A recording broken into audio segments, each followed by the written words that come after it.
Good day and welcome to the Foley and Lardner When the Dust Settles, What Have We Learned from the First Post-Grant Final Decisions Conference. Today's conference is being recorded. At this time, I'd like to turn the conference over to Sivan Galinsky. Please go ahead. Good afternoon, everyone. Thank you for joining today's web conference. Before I turn the presentation over to our presenters, I'd like to briefly offer a few housekeeping items for your assistance. If you have questions for our presenters, we encourage you to post your questions throughout the program by typing them into the Adobe Connect Q&A form at the bottom of your page. If time does not allow for us to address your questions, we will follow up with you after the program. For audio assistance, please press *0. The program will last approximately 1 hour and is being recorded. Foley will apply for 1 CLE credit after the program. To be eligible for CLE, you will need to log into the Adobe Connect session and answer a polling question during the program. Those seeking Kansas, New York, and New Jersey CLE credit are required to complete the attorney affirmation form that can be found in your registration confirmation email, in addition to answering the polling question that will appear during the program. Enter the code that will be announced during the presentation and return the form to me at sgalinsky, Galinsky, @foley.com immediately after the program. Please log into the program using the confirmation links provided to you. If you have any difficulty with the login, please work with the help support noted on the confirmation email or contact my Foley colleague, Delia Dye, for assistance. Her email address is ddai@foley.com.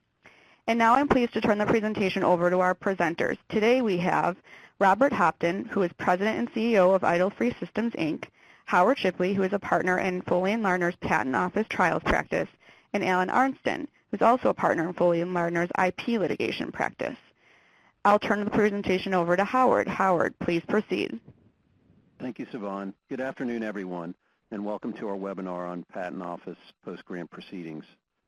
My name's Howard Shipley, and I'm a partner at Foley and Lardner, and as Sivan mentioned, I'm a member of our Patent Office Trial Practice team. Joining me today is my partner, Alan Arnston. Alan's a very experienced litigator who's served as lead counsel in over 50 patent infringement actions, including cases that involve parallel or co-pending patent office trial proceedings. And we're also joined by Robert Hopton, who's president and CEO of Idle Free Systems. Robert's company was involved in an inter partes review proceeding that was recently decided by the Patent Trial and Appeal Board, and we look forward to Robert offering his business perspectives on these post-grant proceedings. Today, we were going to discuss a brief overview of inter partes review proceedings. We're going to discuss when does petitioning the Patent Office for an inter partes review, when does that make sense from a business and legal perspective? We're going to cover best practices for drafting an IPR or covered business method patent petition, and consider issues relating to having a parallel or co-pending litigation and inter partes review proceeding at the same time. And then we're also going to discuss recent decisions from the Patent Trial and Appeal Board. After the American Invents Act, there are several types of post-grant proceedings that can be used by a third party to challenge the validity of an issued patent. The post-grant review period is only open right after the patent is granted by the Patent Office. There's a 9-month window. The inter partes review proceeding is available after that 9-month window closes. There's also supplemental examination proceeding, which is only initiated by the patent owner or patentee, and their ex parte reexamination, which was available historically, is still available under the new rules. Today, we're going to primarily discuss inter partes review proceedings. An inter partes review is initiated by a petition filed by a third party challenging the validity of a patent. The petition may only be filed after the post-grant review period has expired, which is the 9-month period after the patent has been issued. In the petition, the petitioner must establish that there's a reasonable likelihood that the petitioner would prevail with respect to at least one of the claims of the patent. The petitioner does not need to challenge every claim, but does need to convince the Patent Office that at least one of the claims is invalid. We've put here in the slide some recent statistics for patent trial and appeal board proceedings. I'd like to highlight a few of those for you. The first is, if you look in the first table, and I apologize, the print's kind of small, to see the large number of petitions that have been filed. Here it's by fiscal year, which starts October 1st. So since October 1st, 2013, there's been 399 petitions filed, 337 for an inter partes review proceedings, and 59 for covered business method patent proceedings. When the rules were instituted, the Patent Office left itself the option of limiting the number of petitions that could be filed. To date, we have not seen the Patent Office place any limit, and there's been a large number of petitions filed, and there's no indication from the Patent Office that they're going to restrict the number that they're going to hear. Another interesting fact is, if you look at the statistics at the bottom in the fourth table about the trials that have been instituted, you can see in fiscal year 13 and 14 for inter partes review, there's been approximately 300 trials instituted, with 67 denied by the PTAB. So the success rate for petitions is at about 80%. What's not found in this table is whether or not all the claims that were challenged by the petition were accepted and a trial was instituted as to all the claims or just a portion of the claims. What we can see is that there's an 80% success as far as having the Patent Office agree to institute a trial and move forward.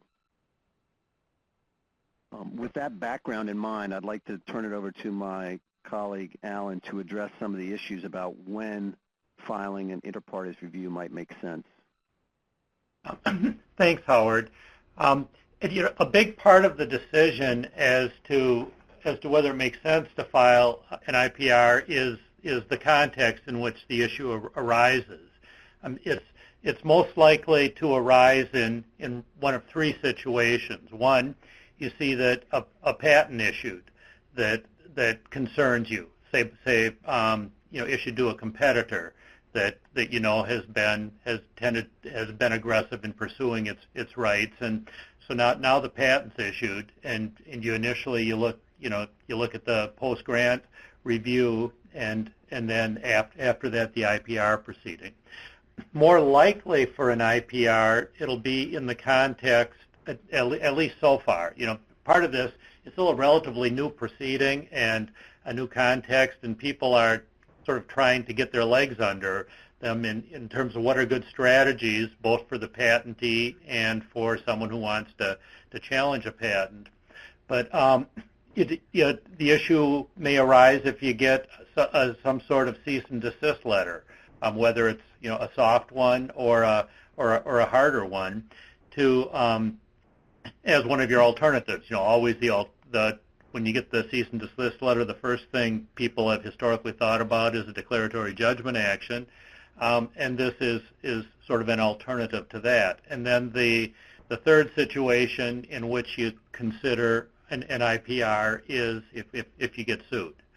And we'll talk about this a little later in the section talking about parallel litigation and IPRs in terms of the details and the specific tactical considerations.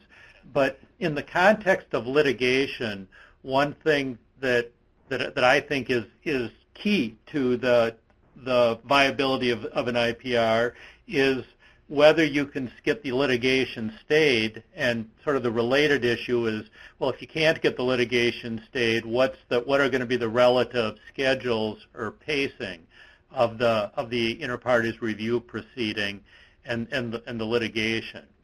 One thing that you'd have to think twice about, depending on how the economics work for you as opposed to the patentee, is cost savings. If an IPR is I think typically going to be a fair bit less expensive than litigation, but if you're doing both of them together, then it's not going to be cheaper. So you got to bear that in mind. One thing that is I think a real significant concern is that the IPR proceeding is really much more patent challenger friendly than district court litigation. You've got your technical decision makers, you've got your broadest possible claim construction, which can make it a lot easier to invalidate claims. You've got your just preponderance of evidence and not clear and convincing standards. So it's it really is a significantly more favorable venue, I think, for an accused infringer. And then you just think about, okay, what are the differences between the decision maker, the forum? In IPR, you're going to have 3 patent office judges with 1 chief judge, and they're going to be familiar with the technology, as opposed to a district court judge and a jury. So usually, I think that's a better situation for the accused infringer, but you've got to make sure that that's the case for your specific case. I think a real significant reason for commencing an IPR is to shift the momentum, shift the leverage in the dispute. So you get sued, or you get a cease and desist letter, and the patentee is feeling strong and feeling aggressive, and then you sort of turn the tables on them. All of a sudden, with an IPR, all of a sudden they're on the defensive. Good things can't come out of the IPR typically for a patentee. Only bad things can. Claims can get canceled. So it gives you an opportunity to resolve the case. Perhaps engage in license negotiations, and you sort of rebalance the settlement leverage. You've also, an IPR is an awfully useful proceeding where you've got the situation where you've got a patentee that has continuations pending. And so, that's often a concern in litigation, in that you come up with your arguments to get around these particular claims, but the patentee's just in there amending to get additional claims issued that are more problematic. And IPR can give you a much more favorable context, for that environment, and limit the patentee's ability to amend claims, because they've got to establish, that it's patently distinct subject matter. And then finally, also to get a ruling from the PTO, again talking about materiality of prior art, in case you want to use that for subsequent proceedings. Really, a key in terms of whether to bring an IPR is how strong your prior art is. I mean, that's really what it comes down to. You've got a really much better environment for a 103 challenge than in district court litigation, I think, because of your audience. The judges are going to be more sympathetic to that, more sympathetic to combining prior art. And then also with the issue of, you can do amendments in the IPR proceeding, but as Howard will talk about later, some of the initial decisions have really circumscribed the patentee's ability to amend their claims. And you've really got a pretty, if you're going to have claim amendments, IPRs are pretty good context for that. One thing to keep in mind, though, with an IPR is you're just dealing with validity. So if you've got a strong non-infringement position, that's sort of neither here nor there with the IPR, and you can run into the issue of for non-infringement you want a narrow claim construction if you're the defendant. For invalidity you want a broad claim construction, and sometimes, when you're tailoring your defense to patent litigation, you want to have the patentee sort of walk that line there, would be between on claim construction between the infringement arguments and the invalidity arguments. You've got to keep in mind the estoppel. I mean, that's your downside from a defendant's perspective, in that whatever you raise in the IPR, or could have raised in the IPR, and that's patents or printed publications, then you're stopped from raising again in the district court litigation. The converse of that is, of course, if you've got good prior art that's other than patents and printed publications, you kind of get two bites at the apple there, and that can that can be an advantageous position. Cost again really hinges on the stay issue, and there are really a couple things with that. First of all, I think people were optimistic when the AIA was promulgated that it'd be a lot easier to get stays of litigation than was the case for reexaminations, and that there was some language in the legislative history and rules relating to that, and the thought that you've got a more aggressive and rigorously adhered to schedule would comfort district court judges in granting stays, because they'd feel it wasn't just an interminable open-ended period.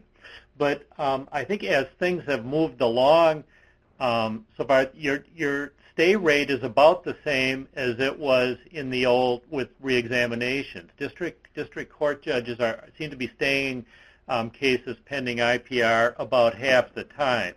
Now, I think there are ways you can tilt that in your favor in order to enhance your chances of a stay. And really what that is, I think, is that if you're really ready, very quickly to commence your IPR, and as Howard will talk about in a little bit, one of the things you really do have to have all your ducks in a row when you start the IPR, when you file the petition.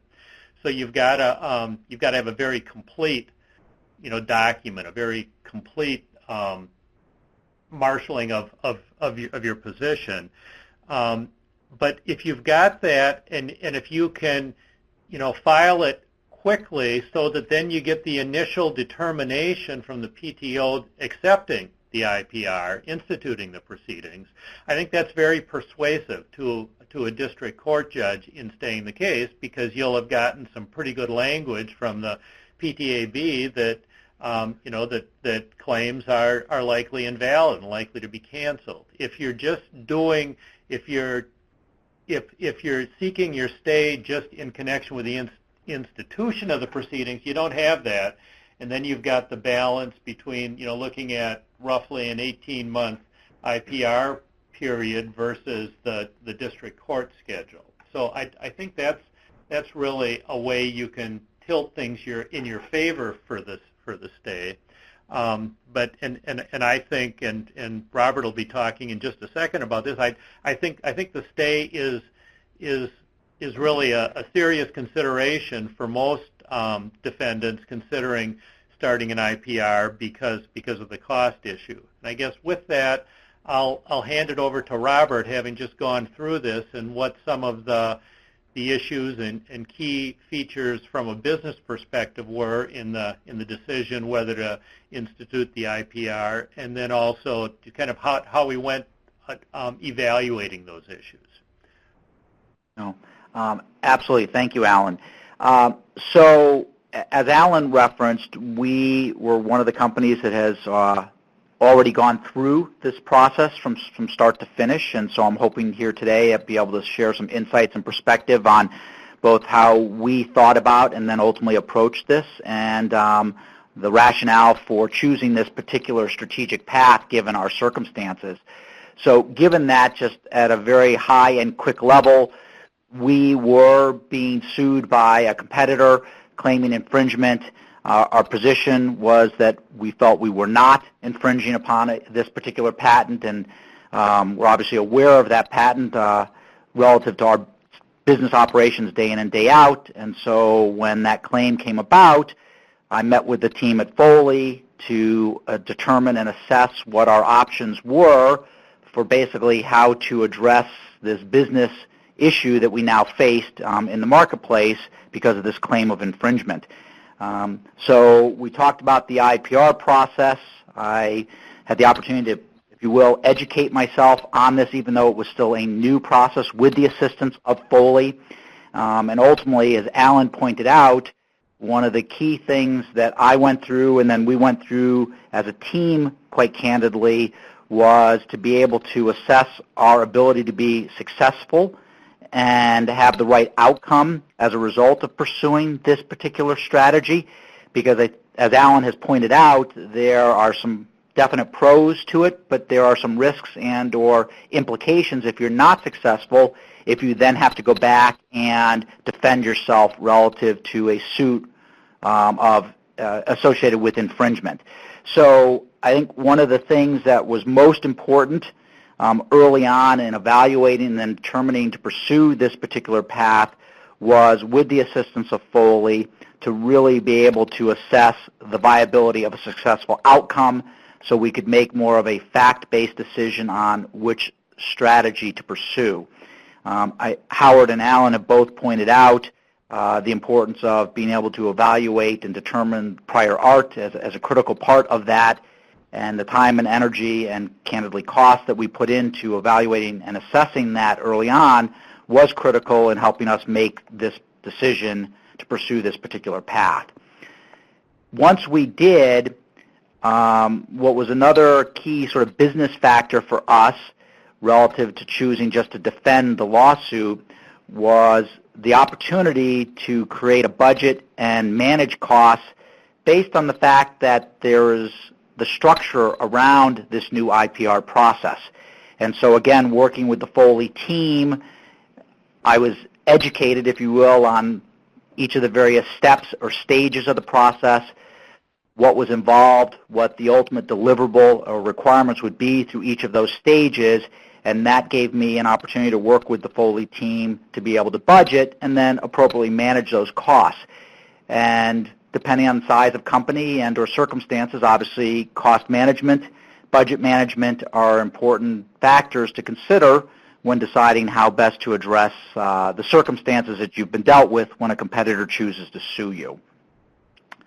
The third piece of the sort of decision-making process here was, again, this notion of being able to truly evaluate the pros and cons of pursuing this versus just defending the suit, and the potential implications and risks for lack of success and or if there was success with it. And so that was kind of an ongoing factor here as we looked at what we should do and how best to manage that.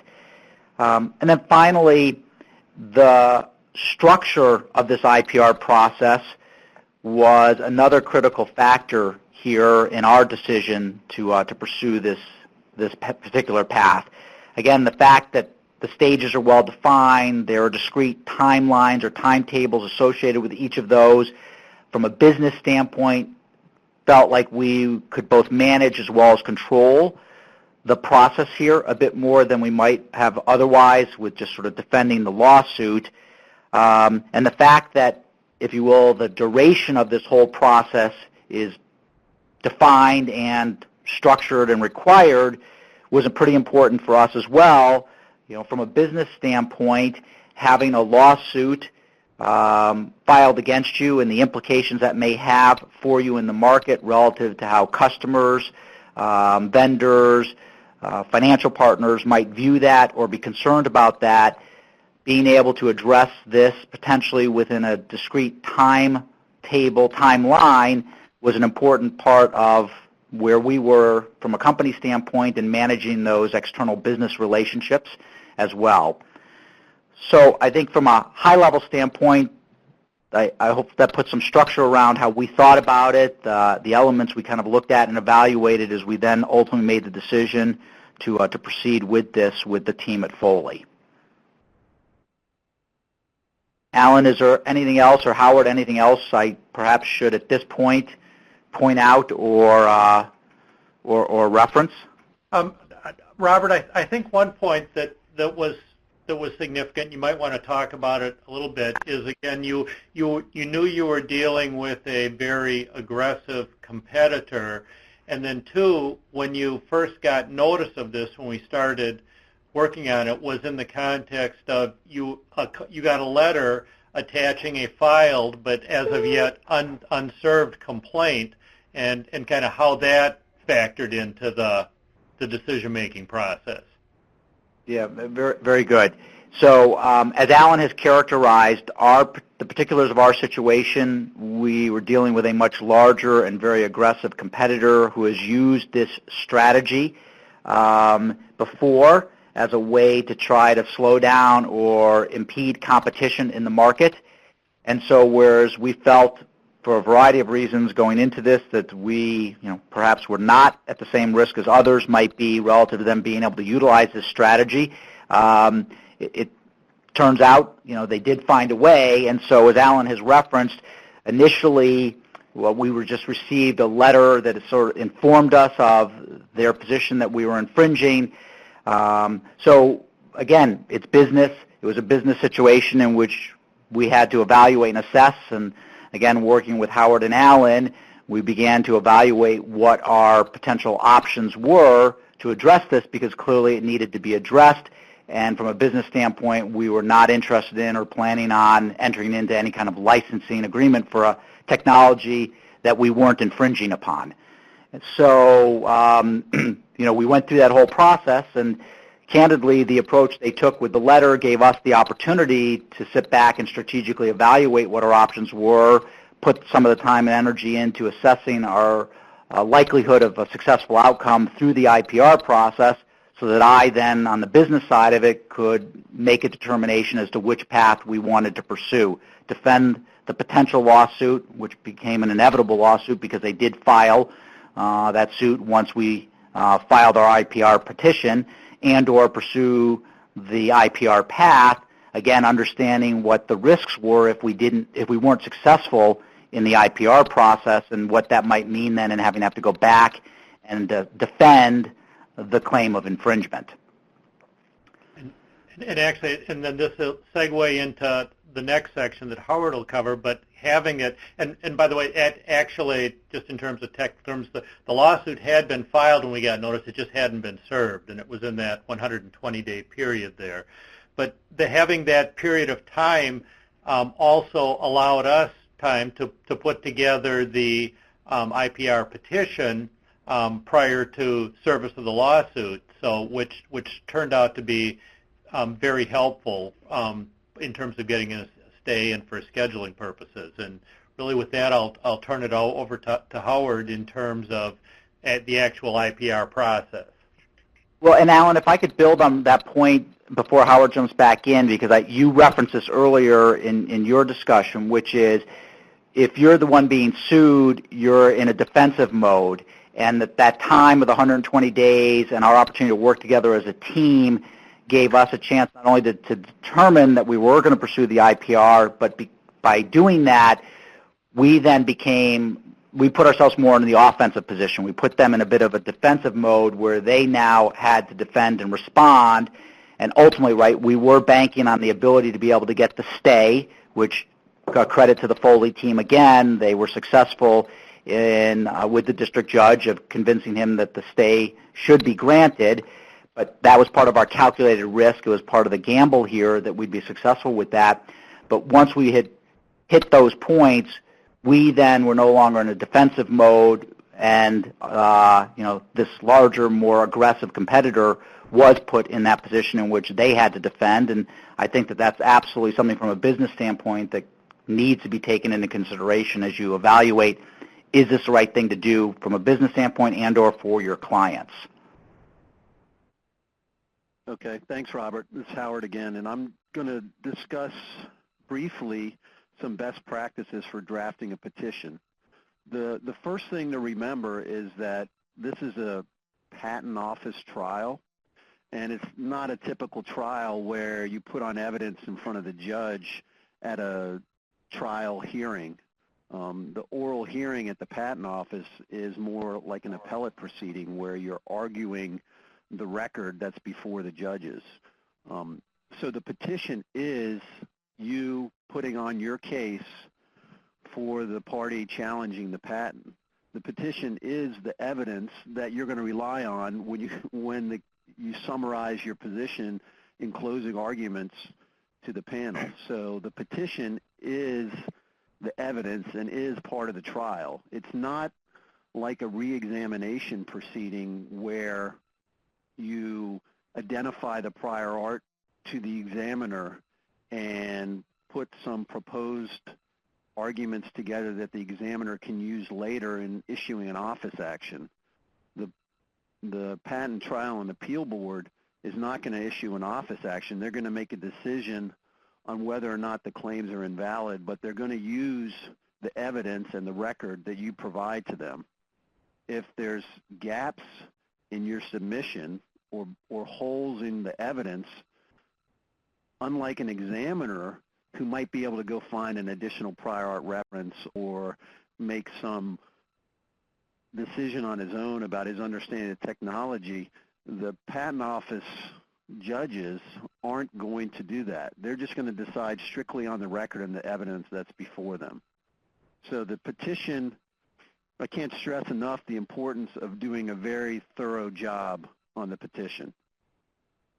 So it may be because of the type of evidence that you have in terms of prior art or the claims that are of importance because of the infringement case that's going on. You need to make some decisions about where to emphasize and how to characterize the evidence for the judges. In other words, some prior art might be better against some claims and not as good against others.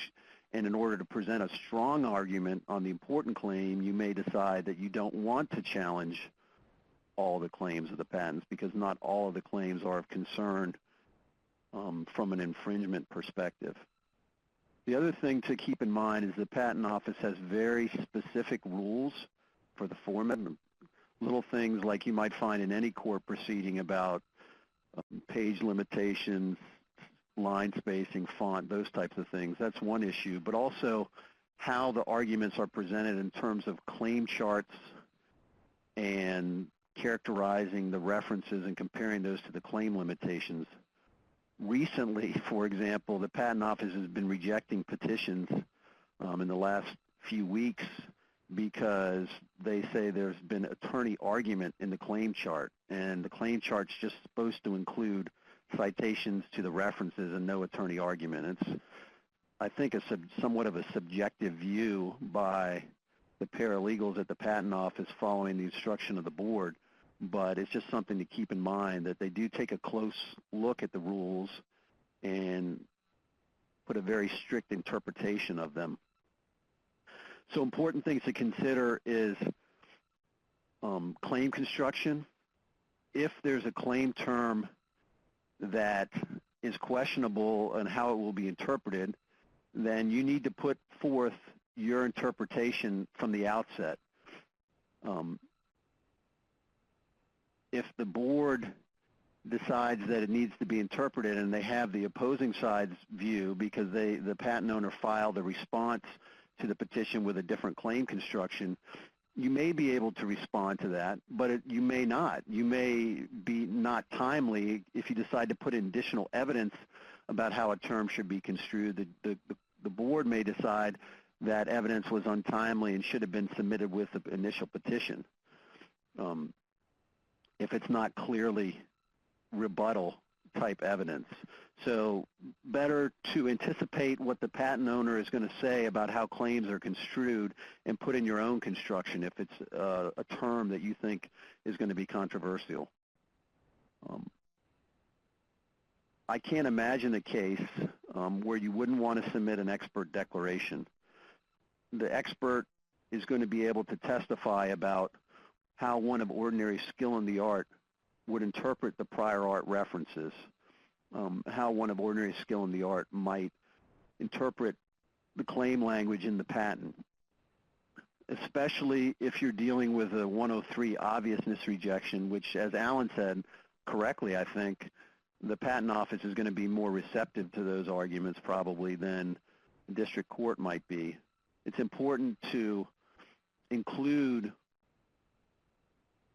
whatever reasons that one of ordinary skill in the art would have to combine references, modify references, whatever you need to do to show the invalidity of the claims. It's very important to have a thorough declaration from your expert. That's going to be his direct testimony. The expert declaration is the direct testimony of your expert.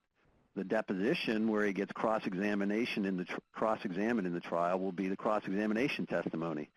And then you'll have an opportunity to do redirect after his during his deposition. But it's important that you get in everything you need to in the direct portion, which is the initial declaration that's filed, because you can expect the patent owner to object to any additional evidence that you introduce later to perhaps bolster a position or fill in information that should have been initially submitted.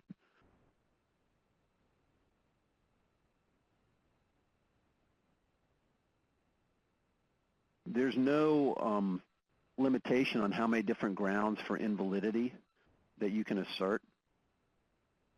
However, as I said before, due to the space constraints in a petition, you could be doing yourself a disservice if you try and cover multiple grounds on a very thin basis. And just so you know, there's also the opportunity, of course, to file multiple petitions. So it's possible that you could file 2 petitions on the same patent in order to cover all the different grounds. You run into cost considerations and other things, but it is possible to do that. We haven't seen that often. I could see where it might arise in a co-defendant situation where you have one patent owner suing multiple parties. A certain number of those parties might choose to file separate petitions, perhaps attacking the same claims, perhaps challenging different claims. In both of the decisions we're going to cover later in the inter-parties review, in both cases the board did not accept all the grounds that were offered by the petitioner. So even though the patent claims were, the challenge claims were ultimately found to be invalid by the board did not grant all the grounds that were offered. In the case of the idle-free decision, the board actually found that the evidence submitted wasn't sufficient for one of the grounds and disagreed with the petitioner's basis for invalidity.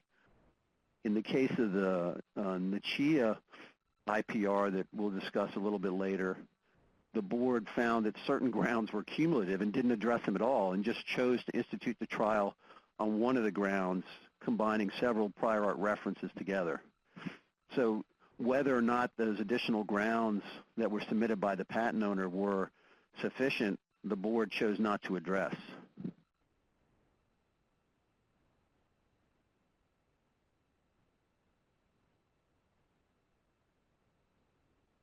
As I said before, I just can't emphasize the importance of the expert testimony. One thing that's interesting too about experts in general is that the board takes probably a little bit more of a liberal approach to how the evidence is presented. In the trial practice guidelines, they say, and in some of their cases that are in the context of patent interference proceedings before the board has long held the view that they're not really interested in a party-line expert, for example, because there was too much help from the attorney in drafting the declaration.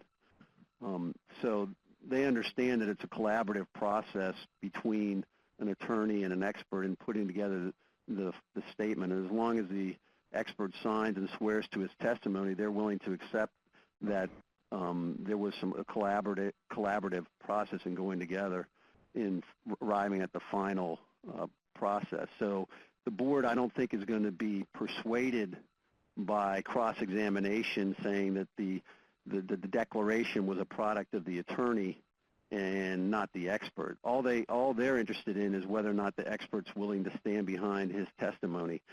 So some of those types of cross-examination that you might get a little bit of benefit from in a district court proceeding probably aren't going to be beneficial for the patent owner in the patent office. So that's another, I would say, advantage of challenging a patent by a petitioner, is that some of the, maybe theatrics is a strong word, but some of the efforts to disqualify an expert aren't going to be as persuasive to the board.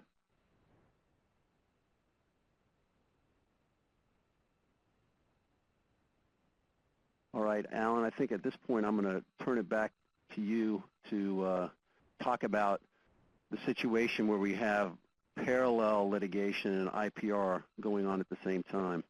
Sure. Thanks, Howard. One thing, and again, I'm a litigator. I'm not admitted before the PTO. And the one thing that struck me with the IPR is you need to have people involved handling it who are very familiar with the process, who are familiar with the PTAB and how it operates, who are familiar with the rules. There are a lot of while in a lot of ways it's an IPR is parallel to litigation and similar to litigation. In a lot of ways it's different. They do things differently over there, and you've got to respect that. And they take the rules very, very seriously in the details and minutia and specifics of the rules. So I really can't highlight enough the importance in an IPR of having people doing it, like Howard, who have expertise in doing it. That and then at least initially, until you get a stay, certainly, and if your stay is denied going forward, you're going to have parallel proceedings going for a while. One of the things that's important to keep in mind with that, and it goes into the IPR decision, is okay, what's your court? What's your litigation venue? Is it does it have, say, detailed patent litigation specific rules? Where does it hold its Markman hearing, its claim construction decision in the context of the proceeding? So you've got to, and then finally, what's its calendar going to look like? Because you've got to say, okay, how are things going to work when they're going on in parallel, when they're going on together with each other? Again, about half the motions to stay are granted. I think it's critical to get your motion for stay in early, and if at all possible, once the proceedings have instituted. It's a much, much, much more persuasive motion if you've got the PTAB decision instituting the proceedings. One thing to think about in connection with the IPR, you're looking at the claims asserted, but turning around a minute, looking at from the patentee's perspective, a way to reduce the likelihood of IPRs is to assert multiple patents. You got to file a separate IPR for each patent. There's a pretty substantial filing fee with each one, and you've got a separate proceeding there with each patent. So one of the ways that you can discourage IPRs is if you got a patent family, assert as many of them as you can. And then also as a general matter, again, you've got to look at from your IPR perspective, if you win, are you going to get rid of the lawsuit or not? It doesn't really do you a lot of good to get rid of 19 out of 20 claims if the one that's left is a strong one. In terms of your experts, you need to coordinate with that. I think elaborating a little bit more on how we're talking about the expert in the IPR, how they do in the deposition that's going to be taken of them is critical to the IPR proceeding. But then again, you've just got to make sure that you're coordinating your expert testimony between the IPR and the district court, which can be an issue sometimes because you got a different claim construction standard. Broadest possible claims as opposed to just sort of a reasonableness of claims. You need to look at again at the consequences of estoppels, and it's limited to prior patents and prior publications, but you've got to see how do these fit together? What is your strong prior art and what's its nature? And then finally, in terms of timing, the rule is you have to file the IPR within 12 months after service of the complaint. It's generally, I think, better practice to do it sooner, and you have the obligation there. With both the patent office and the court, they're you want to make sure you're not talking out of both sides of your mouth, and that's critical because that's a sure way to turn off a decision maker on one side or the other if they feel you've said something inconsistently in other proceedings. Robert, I think I'll turn it over to you just for a minute here to talk about, from the business perspective, now the decision to do the IPR has been made, and kind of, your perspective of how things are handled once the proceeding is going on, and both in terms of decisions to make during the proceeding and sort of your comfort level with it. Fine, Alan. Thank you. So, again, I think as I had mentioned up front, one of the things from a business standpoint that was a factor in our decision to pursue this, but also was a help as we went through the process, was the structure around it. And so each of the stages or phases of it is fairly well defined. What the deliverable is, either from our end or from the other party's end, was pretty clear. And so I felt comfortable throughout the process of understanding at each point what we needed to do, how we needed to do it, when it needed to be done by, and then as the process unfolded, and if we weren't on point for the deliverable, but the other side was, when we got that deliverable, how we were going to go about sort of reviewing and assessing that to know, to be able to then sit down and talk about how we wanted to approach the response sort of accordingly. So I think, having not been through a trial before relative to an infringement claim, so I can't speak firsthand to that, but having now gone through the IPR process, again, the very specific concrete structure, and therefore, again, the deliverables within each of those phases was, from a business standpoint, a way to feel like we knew what was going on, what needed to be done, and could be very focused on doing that and doing that well. So, does that kind of get at what you were asking about, Alan? It was. It did. And I think now I'll turn it, the slide now, as you can see on the screen, is talking about your case, Robert. Now I'll turn it over to Howard here to talk about the specific recent decisions we've got. Okay, thanks, Alan. We have about 10 minutes left, so it'd be good to spend that time talking about recent decisions. I'm going to try and address 3 decisions, 2 in the inter partes review and 1 in the covered business method patent briefly. The first 2 decisions are from inter partes review proceedings. They were both filed very early on in the process. The inter partes, or the idle-free decision, was filed probably 2 or 3 weeks into the new rules availability. Both were recently decided within the 12-month period from institution of trial that the Patent Office guidelines give for the completion. So the Patent Office, at least in the first decisions, was sticking to its self-imposed or the statutory imposed guidelines. So that's encouraging, as Alan said, from a stay perspective, that you can report back to the district court that the historical information on completed cases is that the Patent Office is sticking to the timelines that are advertised. Both of these 2 decisions are most interesting from the perspective of the ability of the patent owner to amend the claims, to emerge from the inter partes review with different claims than they went in with. In both cases, the Patent Office found that the challenge claims were invalid over the prior art.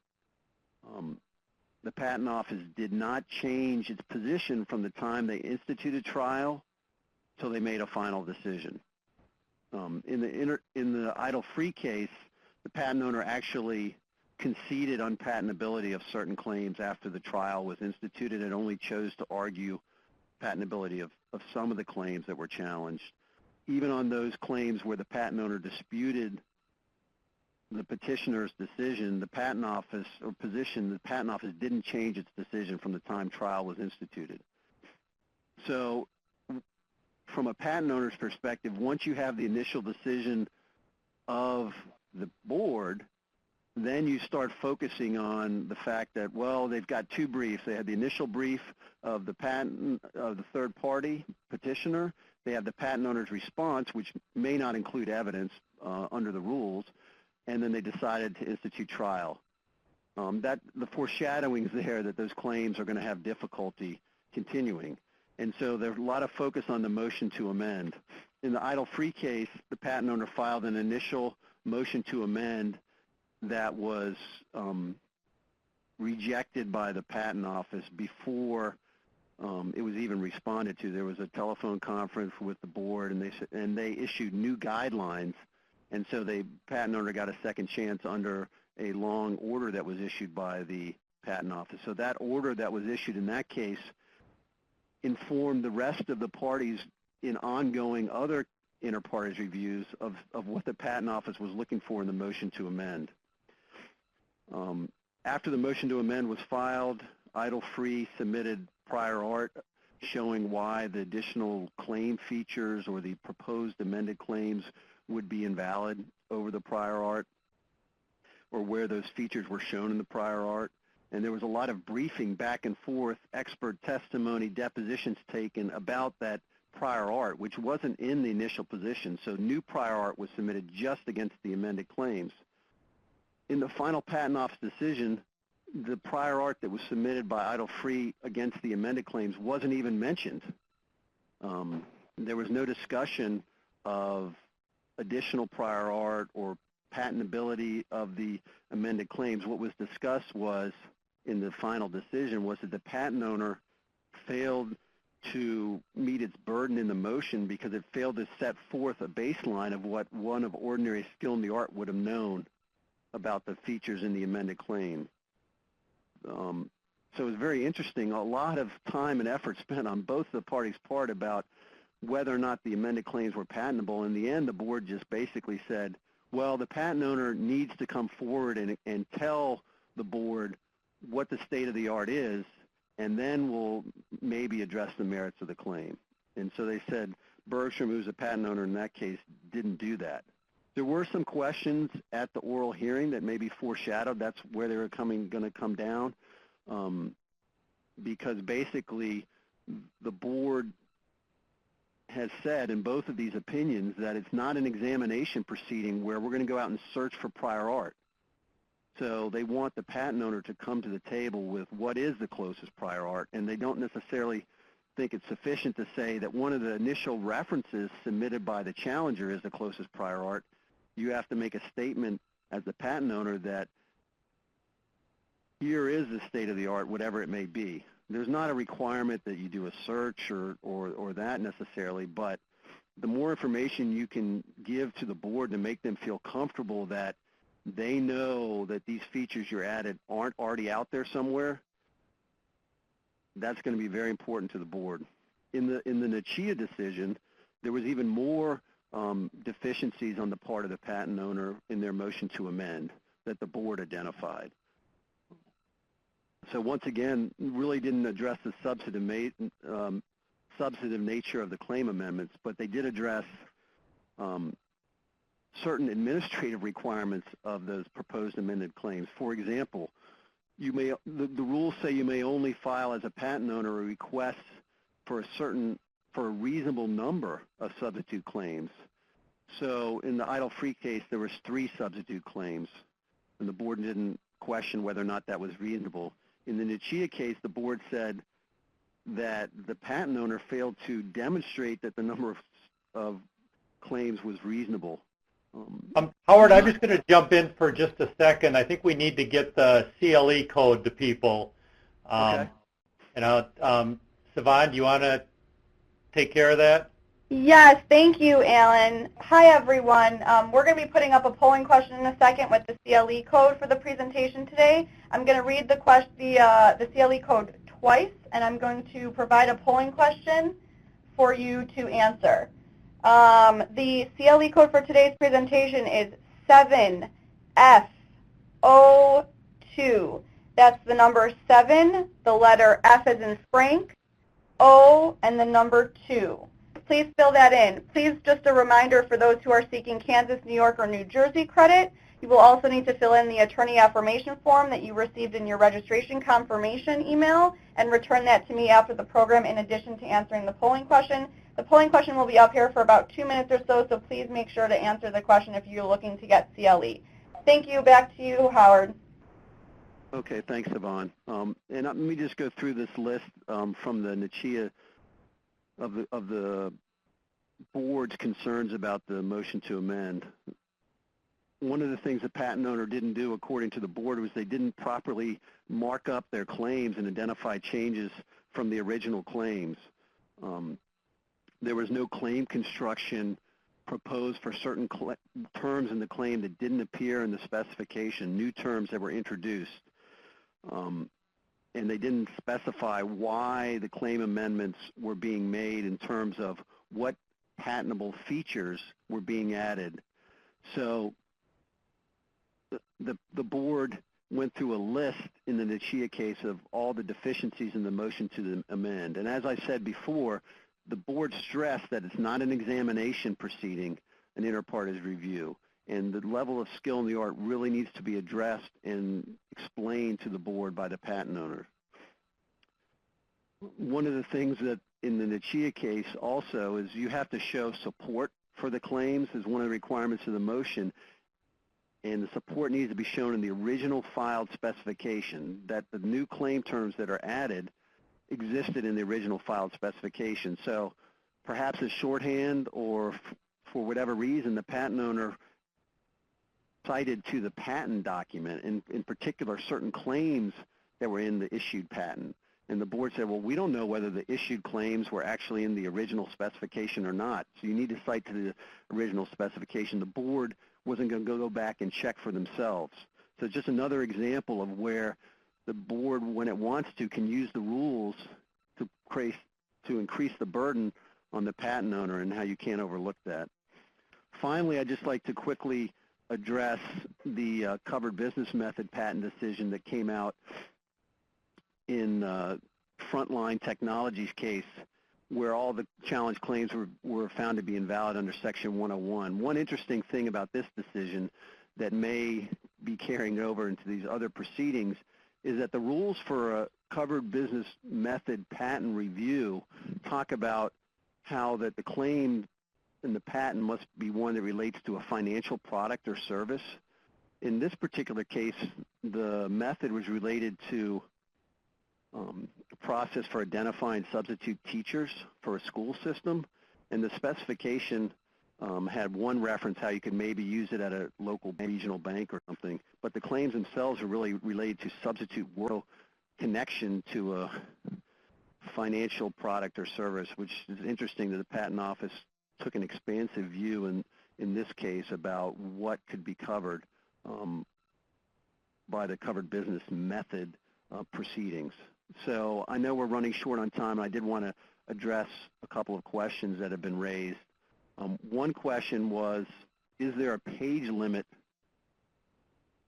on expert declarations or supporting evidence that can be submitted with a petition? And the answer to that is no. So it is very important that you take the time to make sure that the expert includes whatever evidence or whatever testimony so that it is in the record, because that initial expert declaration and those initial prior art references that you're submitting are going to be the evidence you rely on, and you're not constrained by page limits where you might be on attorney argument. We did also have another question relating to conflicting decisions between a district court and Patent Office and how the Patent Office views it can still continue to decide an IPR. This may be really relevant to where it's not bound by the district court's decision, may be relevant to the parallel proceedings. I think as long as we have, and this is sort of my own judgment, as long as we have this different standards for claim construction, broadest reasonable interpretation versus the kind of the Phillips doctrine or approach that's going to be used by district court, as long as we have the different standards out there, you can expect the Patent Office to continue to decide issues relating to validity that may end up with a different result than the district court. I don't know if Alan has a view on that. No, I think that's just going to have to sort through in terms of the parallel proceedings, and we'll just see what the courts say about it, either the district courts or ultimately the Federal Circuit. Right.